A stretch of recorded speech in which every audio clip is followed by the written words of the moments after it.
मित्रांनो, जय श्रीराम. मी गजानन इंगमेरे. आज आपण इन्फ्रारेड बद्दल माहिती घेणार आहोत. इन्फ्रारेड घ्यायच्या वेळेस कोणत्या काळज्या घ्याव्या आणि कोणत्या म्हणजे कोणत्या कंपनीची म्हटल्यापेक्षा कोणत्या इन्फ्रारेड घ्यायला पाहिजे आणि इन्फ्रारेडमध्ये काय पाहून घ्यायचं आहे, त्या सगळ्या गोष्टी आपण क्लिअर करणार आहोत. आणि याच्यामध्ये प्राइसिंग काय, प्राइसिंग कोणत्या दुकानात कमी मिळू शकते, कोणत्या दुकानात जास्त मिळू शकते, किंवा कोणत्या कंपनी वाईज प्राइसिंग असते. त्यामुळे आपण प्राइसिंगबद्दल नाही बोलू, आपण बोलू फक्त त्याच्या कॉन्फिगरेशनबद्दल, त्याच्या क्वालिटीबद्दल, आणि ह्या सगळ्या गोष्टी या व्हिडिओमध्ये क्लिअर करणार आहोत. तर चला सुरू करूया व्हिडिओ.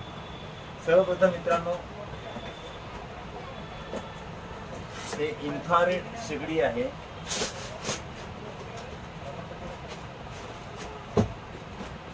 इन्फ्रारेड शेगडी आहे. थोडी पॅकिंग चांगली असल्यामुळे आपण पाहू शकता मित्रांनो.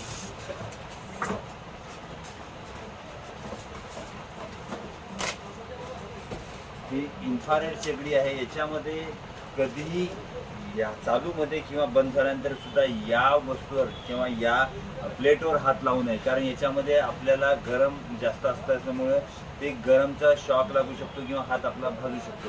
त्यामुळे इथे कधीही हात लावायचा नाही. याच्यामध्ये पाहून घ्यायचं ते कारण आहे, इथं आपल्याला फॅन असणं आवश्यक आहे. या फॅनमुळं काय होते, हिटिंगची स्पीड कमी जास्त करता येते.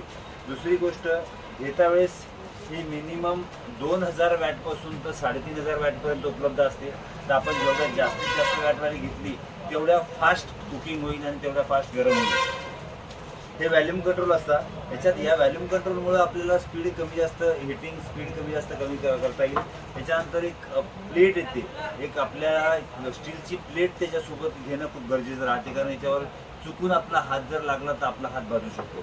मित्रांनो, याच्यामध्ये पाहण्यासारखी सर्वात मोठी गोष्ट आहे ते रेडिएंटल बर्नर. रेडिएंटल बर्नर म्हणजे याच्यामध्ये आपल्याला करंट लागायची कुठलीही भीती नसते. त्यामुळे आपल्याला या पद्धतीचं आपण यूज करू शकतो. त्यानंतर याच्यावर आपल्याला टचस्क्रीन असते. टचस्क्रीननुसार आपल्याला स्पीड वाढवता येते, कमी जास्त करता येते. दुसरी गोष्ट, याच्यामध्ये फॅन असतो. फॅन असल्यामुळे आपल्याला हिटिंग जी गरम कमी जास्त होते, त्याच्यामुळे ती हिटिंगसुद्धा आपल्याला कमी जास्त करता येते. त्याच्यानंतर हे सगळं टच कंट्रोल आहे. तर त्याच्यानंतर हे टेम्परेचर कंट्रोल आहे, आणि ॲटोमॅटिकच ही टेम्परेचर जास्त झालं तर ॲटोमॅटिक आपल्याला कमीसुद्धा करता येते. याच्यामुळे आपल्याला याच्यात आपण पाहू शकतो, इथं फ्राय करायचं वेगळं सिस्टीम आहे, सूप करायचं वेगळं सिस्टीम आहे. टेम्परेचर म्हणजे ॲक्च्युली हे सगळ्याच गोष्टीसाठी युजफुल असता येते. याच्यामध्ये फक्त एवढंच आहे की हे ॲटोमॅटिक सिस्टीम आहे. फ्राईड करायचं असेल तर ॲटोमॅटिक ते 1700-1800 वॅटवर उपलब्ध होऊन जाते. आणि जर समजा आपल्याला याच्यात मोठं करायचं असेल, ताबडतोब गरम करायचं असेल, तर याच्यावर डायरेक्ट आपण ठेवून गरम करू शकतो. आणि या सर्वात प्लस पॉईंट म्हणजे याच्यात कुठलंही भांडं आपण लावू शकतो. याच्यात कुठलंही भांडं आपण यूज करू शकतो. नाही की पहिले जे दुसऱ्या शेगड्या होत्या त्याच्यामध्ये फक्त आपल्याला ते वेगळ्या पद्धतीचंच आपल्याला भांडं मिळत जाईल, चपट्या पॉईंटचं भांडं मिळेल.